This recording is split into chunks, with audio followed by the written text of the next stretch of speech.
Bueno, vamos a hacer ahora el ejercicio 1 de condensación. Esto, para que sepan ustedes, los ejercicios de condensación, vamos a hacer el 1 y el 2, que básicamente, tanto lo que es condensación como evaporación, les sirve a ustedes para el TPI, no se toma en el parcial desde el punto de vista práctico, pero les sirve para el TPI, ¿está bien? Entonces, tengan en cuenta que los ejercicios que vamos a ver de condensación y evaporación son muy importantes para el TPI, para que ustedes entiendan cómo hacer todo el diseño del equipo. Bien.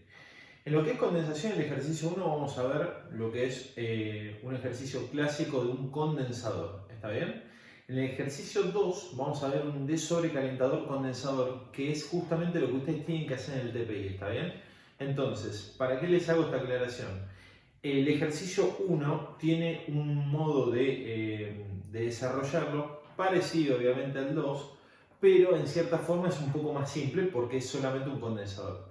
Ustedes lo que van a tener que hacer en el TPI y lo que más se tienen que llevar desde el punto de vista práctico para hacer después el TPI en el de sobrecalentador condensador va a ser el ejercicio 2, ¿está bien? Sin embargo, tengan en cuenta que obviamente al yo explicar el ejercicio 1 de condensación, es como que en cierta forma les estoy dando la base para que después puedan entender fácilmente el ejercicio 2, ¿está bien? Bien, ejercicio 1 de condensación dice: para condensar totalmente 12.200 kg/h de propano saturado a 60 grados, fíjense que dice propano saturado, ¿está bien? Proveniente del tope de una torre de propanizadora, se disponen de 70.000 kg/h de agua a 30 grados. Para realizar este intercambio se especifica el equipo cuyos datos característicos se muestran a continuación y que va a instalarse en forma horizontal. Eso también es un dato muy importante, ¿está bien? Que se los están informando ya. Bien, y les pide: A. Verifique si este diseño es apropiado para el servicio si las pérdidas de carga admisible son de 50 kPa para el agua y 25 kPa para el propano. B. Determine si el mismo equipo, pero en posición vertical, es apto para este servicio. El punto B es el que vamos a realmente desarrollar. El punto B le voy a dar más que todo como si fuera una introducción más que todo teórica, aunque también le voy a dar algunos valores, pero más que todo para ver cuáles serían las diferencias globales, ¿está bien? No vamos a hacer otro ejercicio con el condensador vertical, porque si no sería eterno esto. Bien, características del intercambiador se nos dicen ahí. Entonces, bueno, voy a copiar propano, que obviamente va a ser el caliente. Tenemos, yo se lo pongo ya en kilogramos por segundo. Temperatura de entrada 60 grados centígrados. Temperatura de salida va a ser ya una obviedad y va a ser 60 grados centígrados. Si ven un cambio de luces, porque me anda mal la lamparita. En breve nos quedamos oscuras. Temperatura de entrada y temperatura de salida es exactamente la misma. ¿Por qué? Porque solo se intercambia calor latente. ¿Está bien? Acá voy a poner Q latente. Es decir, es una condensación total. ¿Está bien? El producto este, que es el propano, entra saturado como vapor saturado a 60 grados y sale como líquido saturado a 60 grados. Solo intercambia calor latente. ¿Está bien? Bien, después tenemos el agua, que obviamente va a ser el frío. Tenemos WC 19,44 kilogramos por segundo. Temperatura de entrada del agua 30 grados centígrados. Temperatura de salida no la sabemos, pero obviamente sale el balance de energía, que ahora lo vamos a hacer muy rápido, ¿está bien? Porque ya ustedes son expertos en esto. Tenemos Q. Para el frío, obviamente sería WCPC por delta T. ¿Está bien? Ahora, ¿qué pasa? No tenemos la TS, tenemos que hacer el otro. Q es igual a ¿qué? A WH, y como ahora es un intercambio solo de calor latente, acá va lambda H. ¿Está bien? Esa es la única diferencia que tenemos en el balance de energía. Después todo el resto es igual. Bien, lambda se lo dan de dato también. Tenemos, esto da 8,69927,78 watts. Y entonces de acá sacamos que la temperatura de salida del agua es 40,4 grados centígrados. Bien, voy a copiar un poco acá y después vamos a pasar acá. Área de flujo de tubos. Yo ya voy a hacer algunos cálculos ya medio como automáticos, porque acá no es el hecho de volver a repetir un casco y tubo, sino marcar las diferencias con un condensador. Bien, pi por di al cuadrado dividido 4 por número de tubos dividido número de pasos por tubo. Nada distinto a un casco y tubo, porque en definitiva es un casco y tubo. 0,0141 metros cuadrados. Área de flujo de coraza, diámetro de coraza dividido pitch por NPS por pitch menos DO. Ahora voy a cambiar de vuelta el marcador. Pero un segundo, siempre me anda mal el marcador cuando empiezo.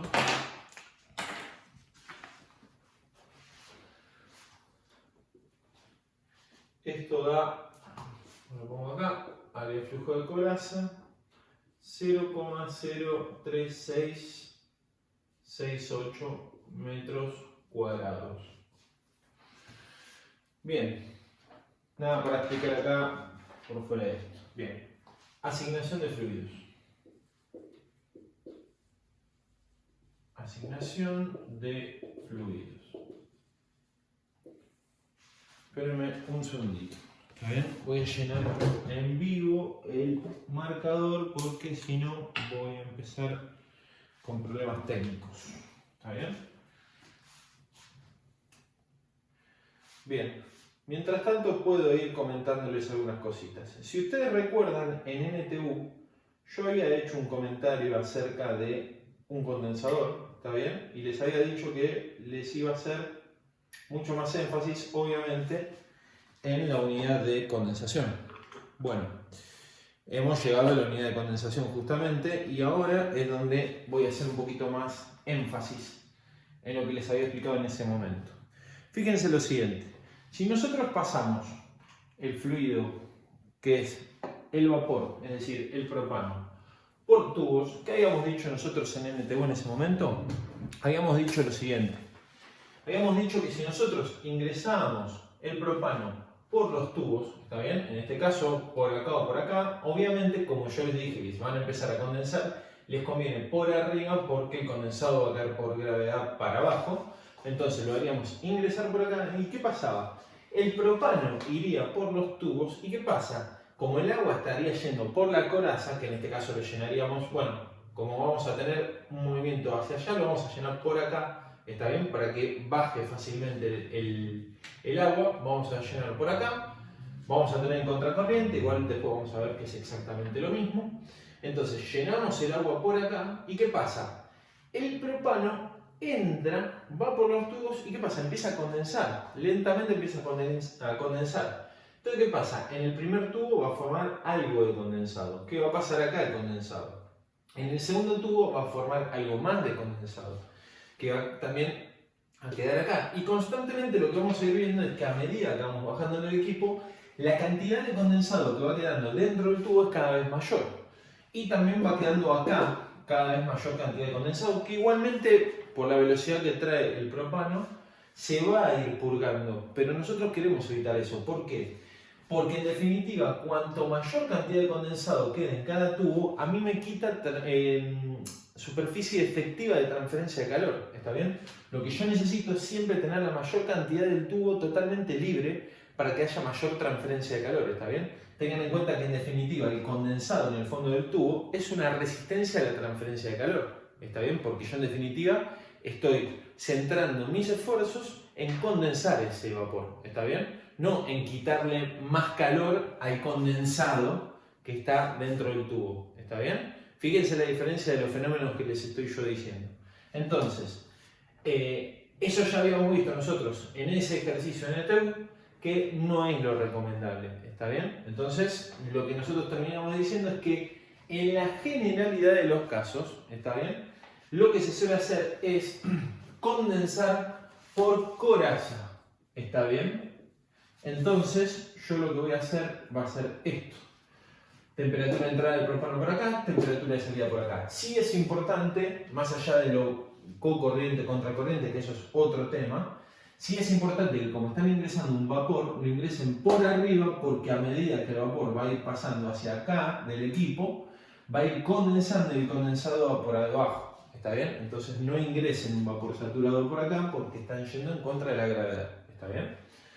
Y sí, importante, el llenado del agua por debajo para asegurar el llenado total de los tubos. ¿Está bien? Un error muy común, parciales, finales, defensas de TPI, es que siempre llenan, por ejemplo, en un equipo que tiene que ir el agua por tubos o algún fluido líquido por tubos, lo llenan por arriba. Y no, tienen que llenar por debajo para asegurar que la mayor parte del tubo esté totalmente lleno de líquido. ¿Está bien? Bueno, esperen que me fijo acá. Les quería nada más dibujar. No, no le voy a dibujar acá directamente el baffle porque si no lo voy a hacer equivocar. ¿Está bien? Entonces, en este caso yo estoy asignando el vapor saturado por coraza y el agua por tubos. Antes de seguir con el rating térmico y también hacer algo que es importante, que son los baffles, les voy a decir dos casos en los cuales convendría, porque si no, en definitiva me van a preguntar, y bueno, pero entonces Cristian no conviene nunca en definitiva condensar por tubos. No, la respuesta es sí, son muy pocos casos, pero sí.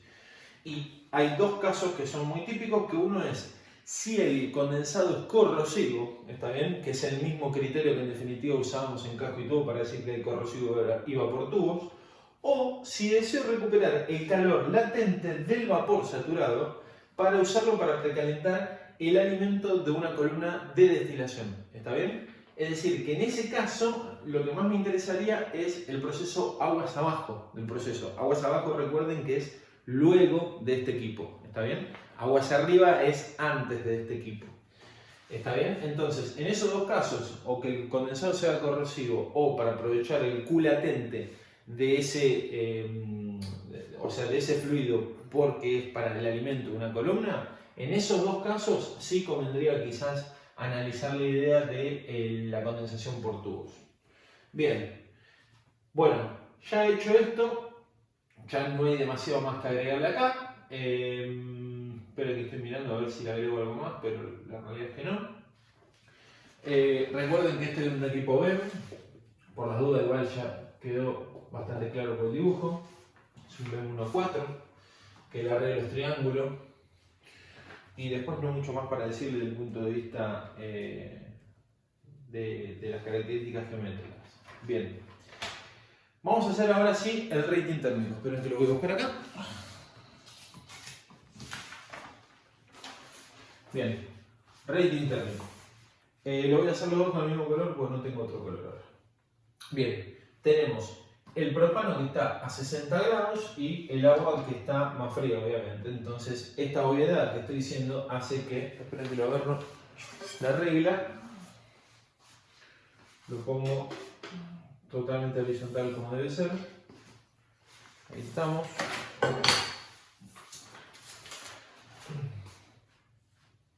Temperatura de entrada, temperatura de salida. Lo estoy poniendo justamente al revés para que ustedes vean ahora una particularidad.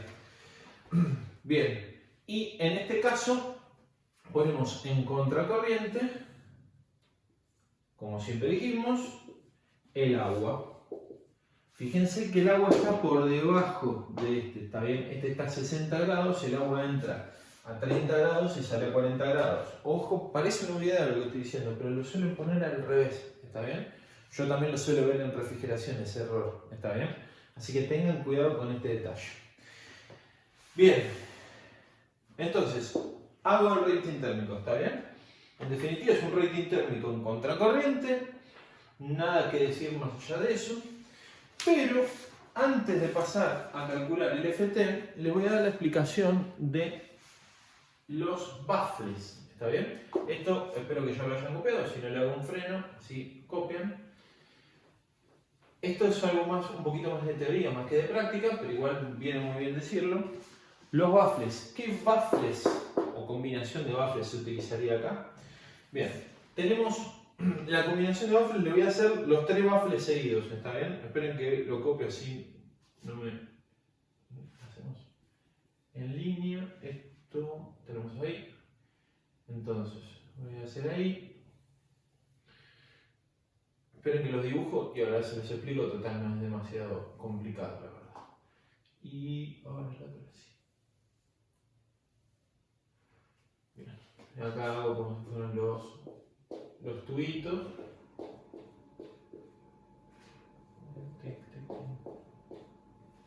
Bien.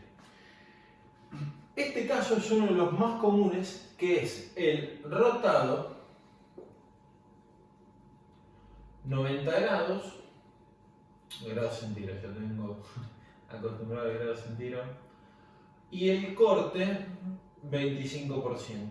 A ver, el corte 25% es básicamente para utilizar las hipótesis de Kern que veníamos trayendo del casco y tubo. El corte puede ser cualquiera, está bien, pero generalmente nosotros veníamos usando corte 25%. Si quieren, saco el corte 25%, pues si no, es como que lo van a asociar pura y exclusivamente a eso. Lo importante es que, no importa el corte que tenga, tiene que estar rotado 90 grados. Porque piensen en lo siguiente: en la parte de arriba va a venir el vapor saturado. Yo les hice el baffle impar, par, impar. ¿Está bien? Muchas veces también se le pide hacer esto en los finales o en los parciales.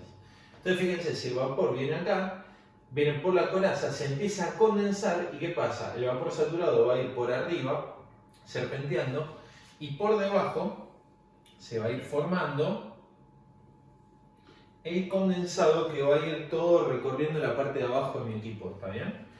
Muchas veces también lo que pueden llegar a encontrar, esto por ejemplo se los informa en el libro Ludwig, ¿está bien? La parte de transferencia de calor de Ludwig, les dice también que hay veces para facilitar aún más el purgado del condensado, hay veces le dice que incluso les hacen un cortecito más en la parte de abajo de los baffles, ¿está bien? Que les ayuda mucho más al purgado, ¿está bien? Entonces se lo doy como de dato adicional para que lo sepan. Este es un tipo de baffle muy comúnmente utilizado.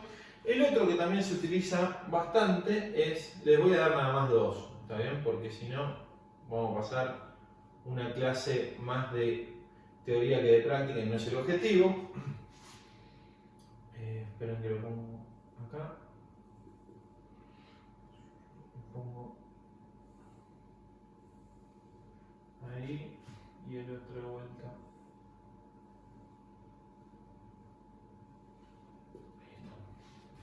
Entonces, parece el Pac-Man,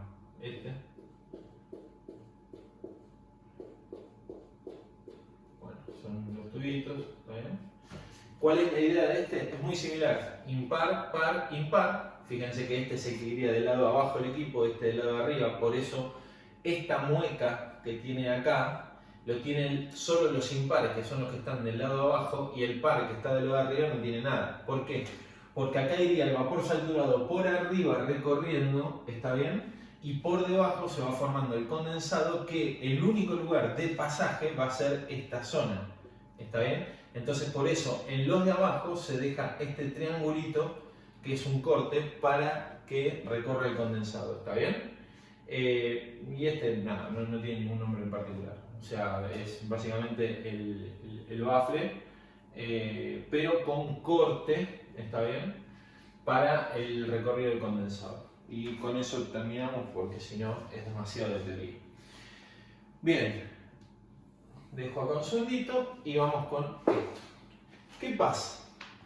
Acá nosotros habíamos visto una particularidad que los remonto a la guía 1, en la cual habíamos hecho un ejercicio en el cual hacíamos un intercambio de calor entre fluidos con distintas temperaturas y le pedíamos hacer en cocorriente y en contracorriente.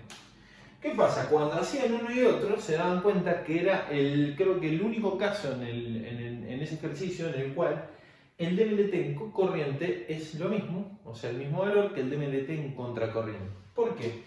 Porque en definitiva era un rating térmico la imagen especular del otro, es decir, esto mismo pero volteado. ¿Está bien? Y en ese caso ya se los había adelantado que en uno de los pocos casos en los cuales se dan estas situaciones, en el cual el DMLT en cocorriente es igual al DMLT en contracorriente, estamos hablando siempre corriente puro y contracorriente puro. En uno de los pocos casos es cuando hay fluidos que intercambian calor latente, es decir, cambio de estado, ¿está bien? Y este es un caso de cambio de estado. ¿Por qué? Porque estamos pasando de vapor saturado a líquido saturado, ¿está bien? Entonces, para estos casos de condensación de fluidos, ¿está bien? Vapor saturado, líquido saturado, ¿qué es lo que va a pasar? Solo intercambiamos calor latente, con lo cual el DMLT en cocorriente vale lo mismo al DMLT en contracorriente puro, ¿está bien? Cocorriente puro y contracorriente puro, y la consecuencia directa es que el FT vale 1, ¿está bien? Entonces ahora yo lo voy a anotar todo para que no quede todo flotando. Les voy a poner acá los DMLT contracorriente y DMLT cocorriente. El contracorriente les da 24,43 y el otro obviamente lo mismo. 34,43 grados centígrados son iguales por cambio de estado. Y ahora les voy a poner el FT acá arriba, ¿está bien? Borro acá. Y ahora tenemos el FT. Vamos a poner acá el FT. Y tenemos el R y el S o P. Delta T de coraza sobre delta T de tubos, delta T de tubos dividido delta T máximo.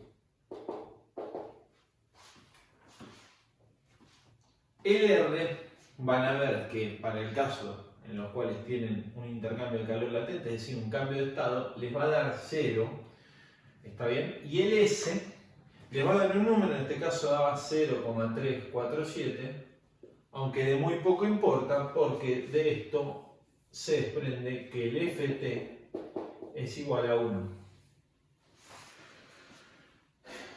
Bien, y una explicación que ya la habló Mariano, pero yo también acá me la anoté nada más para leérsela a ustedes.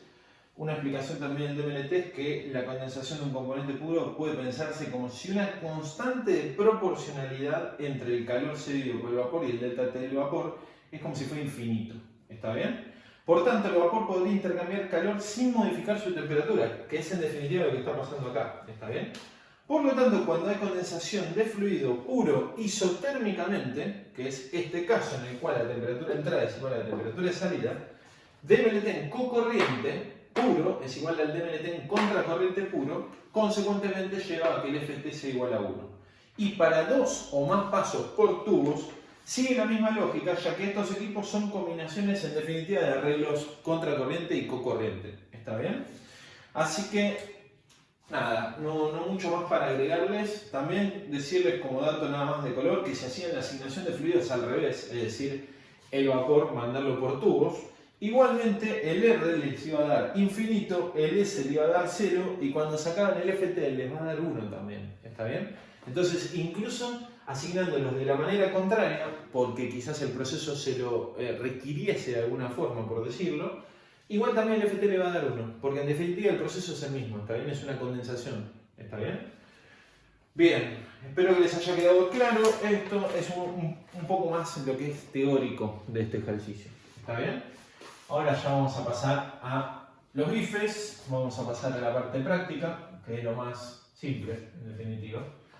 Voy a borrar esto, voy a dejarlo en medio porque a veces me sirve tener el gráfico, ¿está bien?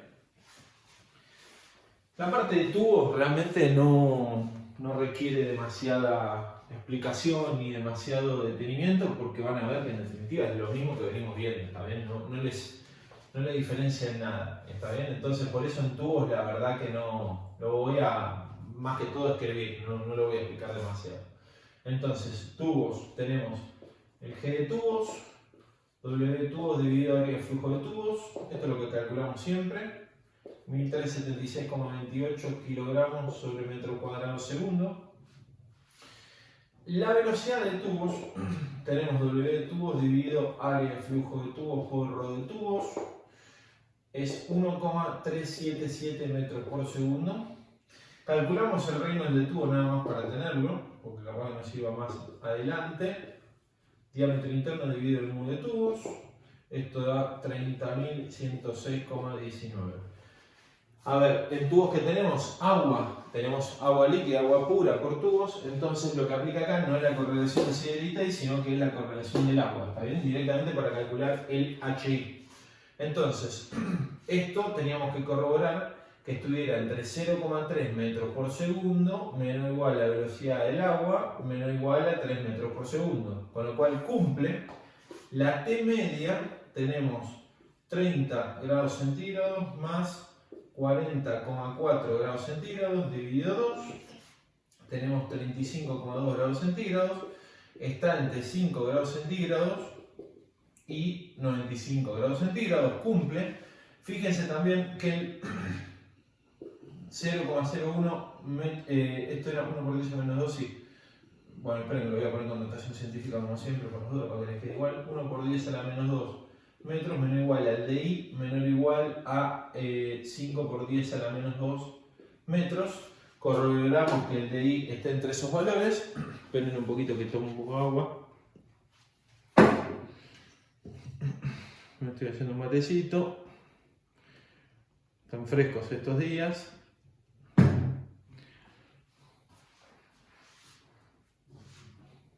Bien.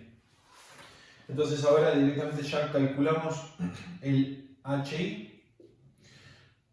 1423 por 1 más 0,0146 por T media por velocidad del tubo a la 0,8 dividido diámetro interno a la 0,2. Y yo directamente ya voy a calcular el HIO, ¿está bien? Para saltearme un paso, hago por DI dividido de O. Así ya le doy directamente el dato. Bueno, acá les pongo por las dudas, después voy a hacer una aclaración en base a esto. Se lo voy a poner el phi a la 0,14, que obviamente lo vamos a calcular como 1 inicialmente, pero después sobre esto voy a hacer una aclaración sobre el phi de la correlación del agua. HIO es 5277 watts sobre metro cuadrado Kelvin. Bien.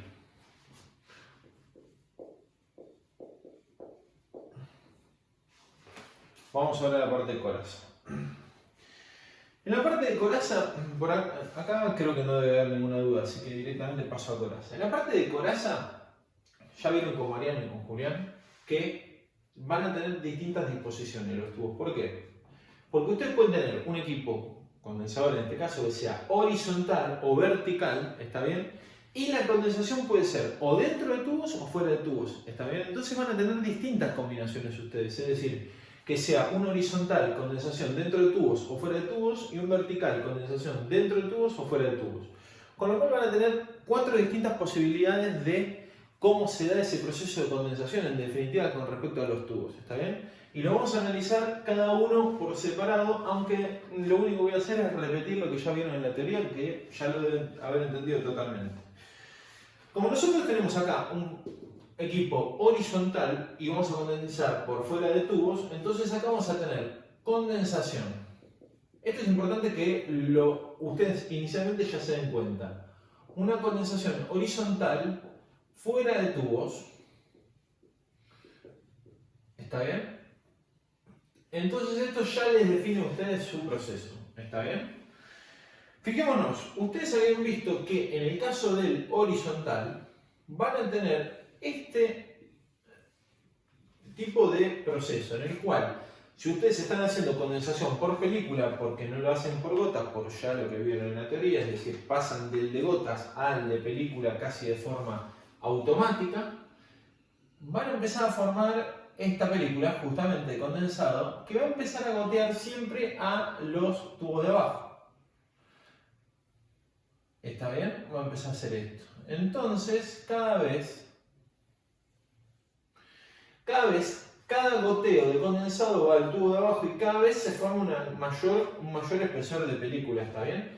Por eso, en definitiva, ustedes van a ver que como acá el espesor de la película de condensado va siendo mayor cada vez que voy hacia abajo del equipo, en definitiva, los tubos que más transfieren calor desde el punto de vista del proceso de condensación, que es lo que ustedes están haciendo, van a ser los tubos de arriba, porque son los que tienen un menor espesor de condensado, ¿está bien? Y en definitiva, la transferencia de calor, es decir, los H, van a ir de la mano de la resistencia a la transferencia de calor que tengan sobre la superficie de los tubos, ¿está bien? Es por eso que la mayor eficiencia térmica la van a tener desde el punto de vista de transferencia de calor en los tubos superiores y va a ir de forma decreciente hacia abajo de todo, ¿está bien? Eso es importante que lo vean, desde el punto de vista teórico, más que todo. Desde el punto de vista práctico, ya van a ver a qué se termina llegando. Entonces, este proceso se llama salpicadura, ¿está bien? Esto viene mucho del libro de Kern, que Kern lo separaba con estos nombres, ¿está bien? Salpicadura, chorreo, pero bueno, es salpicadura, nosotros le decimos porque es lo que figura en el libro de Kern.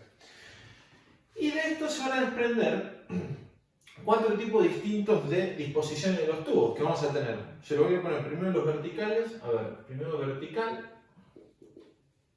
Vertical, le voy a poner este.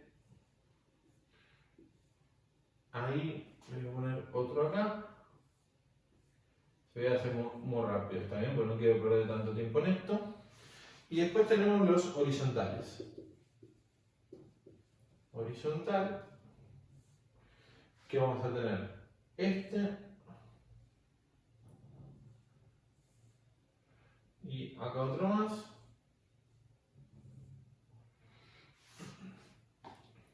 y hasta acá estamos bien, sí. Bien, esperen que borro acá la parte de tubos.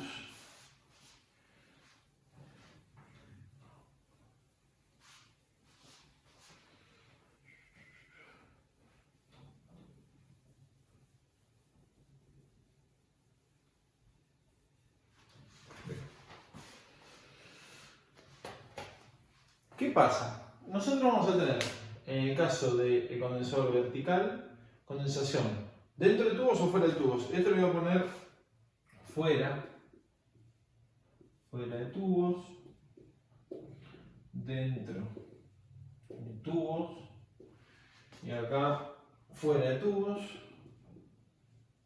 tubos y dentro de tubos. ¿Qué van a tener ustedes? Este proceso, fíjense, como estamos condensando por fuera de tubos, tenemos, en el caso de vertical fuera de tubos, tenemos algo así que va a formarse.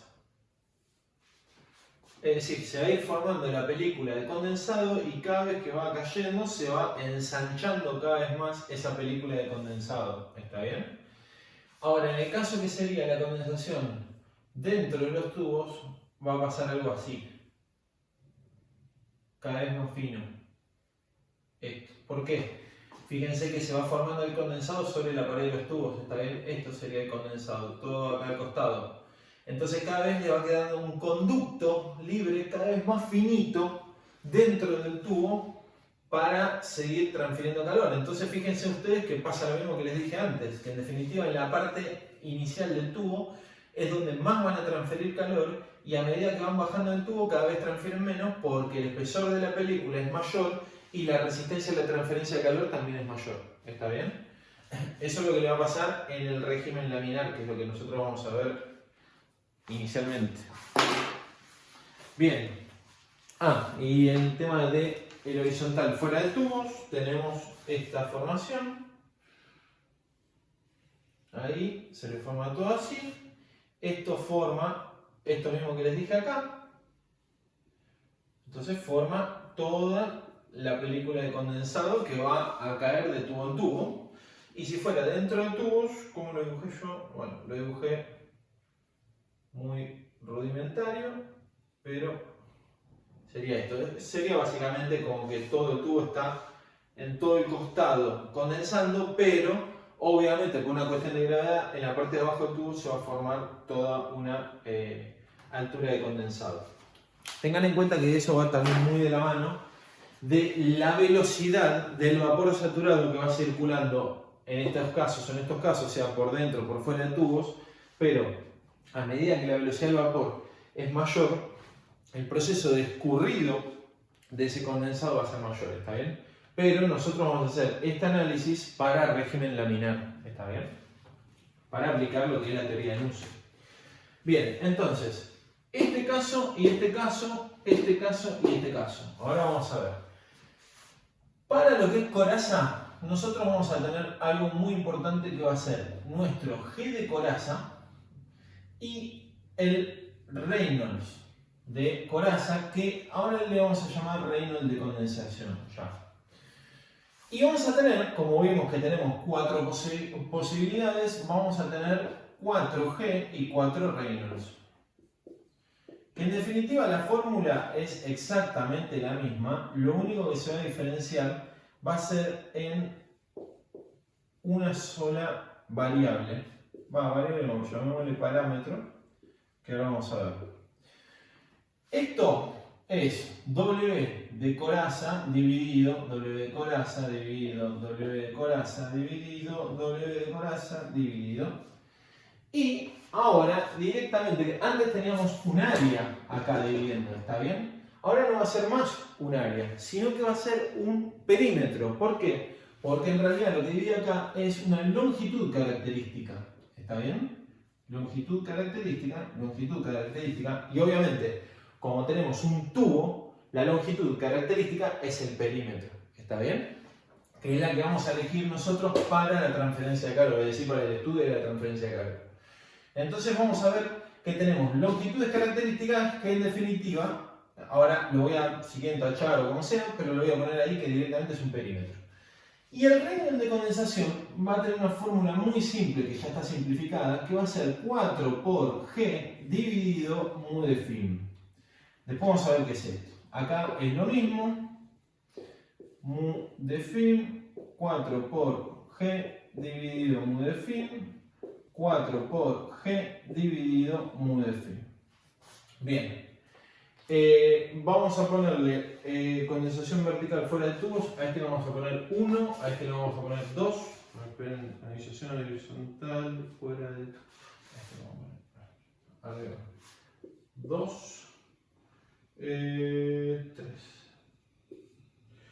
Horizontal dentro de tubos. Bien.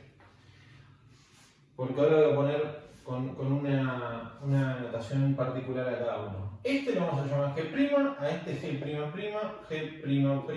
y G4.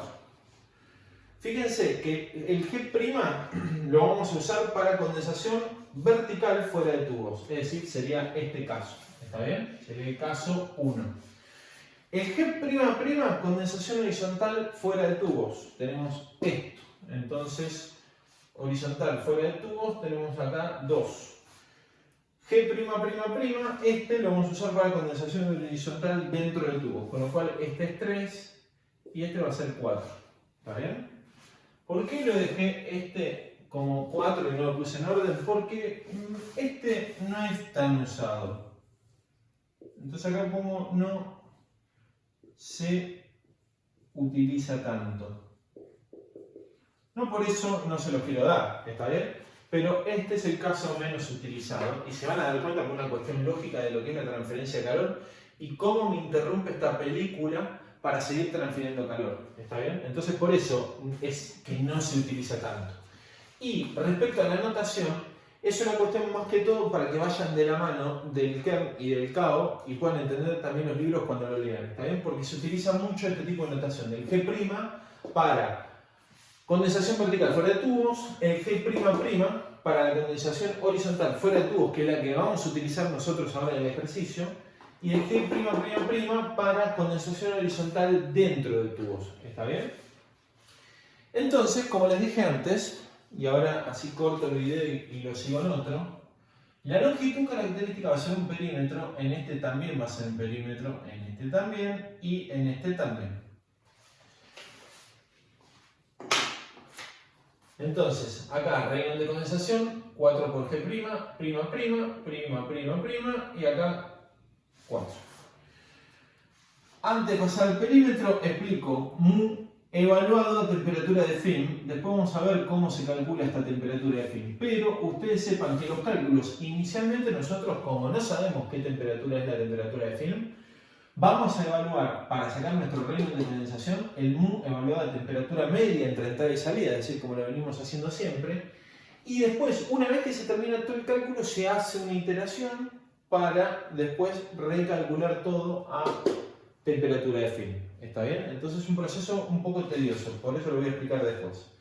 Pero bueno, ahora para seguir con el transcurso del ejercicio, vamos a los perímetros. Tenemos acá perímetro, perímetro, perímetro y perímetro. Bien. Espera que vea. Bien. Condensación vertical fuera de tubos. El perímetro. La longitud característica sobre la cual se da el proceso de condensación es sobre el perímetro y a lo largo de todo el tubo, con lo cual va a ser pi por DO, porque es por fuera del tubo, y por número de tubos, porque va a ser en cada tubo, se va a dar en todo el perímetro, ¿está bien? Y por cada tubo que hagamos, ¿está bien? Entonces, por eso es que pongo pi por DO por NT. Acá es exactamente lo mismo, nada más que es pi por DI por NT. Lo mismo, se forma en todo el perímetro interno, ¿está bien? Y en todo el tubo, y en cada tubo. Estamos, no mucho más ahí para explicar. Acá tenemos los casos que son más distintos. ¿Por qué? Porque en el caso de la condensación horizontal por fuera de tubos, según Kern, lo que él pudo analizar en todo su proceso de estudio de la condensación, él vio que este proceso de salpicadura, en definitiva, de alguna forma, me genera una especie de, cambio, después vamos a ver si es positivo o no, me genera una especie de cambio en lo que sería el proceso único y exclusivo de la condensación en un tubo aislado. ¿Por qué? Porque ahora lo que se condensa sobre este tubo de alguna forma modifica a cómo condensa sobre este tubo y de alguna forma modifica cómo condensa sobre este tubo. ¿Está bien? Entonces ese proceso de salpicadura de alguna u otra forma él trató de cuantificarlo. ¿Está bien? ¿Y cómo terminó él experimentalmente viendo que era la dependencia con este proceso de salpicadura? De esta forma, el perímetro característico sobre el que se daba esta condensación horizontal fuera de tubos era en la longitud del tubo, lo están viendo ustedes acá, ¿está bien? Esperen que ando muy acatarrado.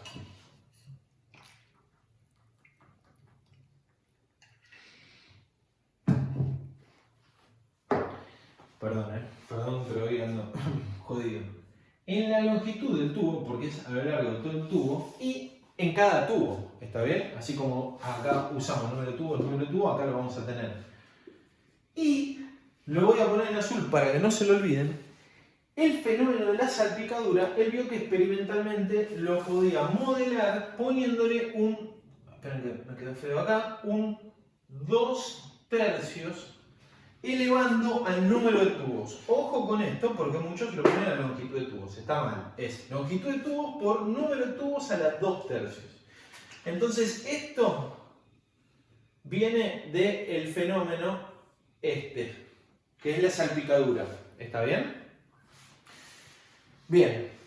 Y ahora, por último, vamos a la condensación horizontal dentro de tubos y tenemos los mismos parámetros que aplican, porque en definitiva es en todo el largo del tubo y en cada tubo, pero así como acá teníamos salpicadura, Kern definió y le puso nombre también, no demasiado creativo, sino bastante intuitivo este nombre, y a este fenómeno en el cual el tubo va condensando internamente, se va inundando internamente y va formando una cantidad de condensado en el fondo, le llamó proceso de inundación, justamente. Entonces, ese fenómeno de inundación, él dijo de alguna u otra forma, ¿cómo lo puedo modelar para demostrar cómo me afecta mi proceso? Bueno, y le puso acá multiplicando, esperen que lo pongo acá, multiplicando un 0,5.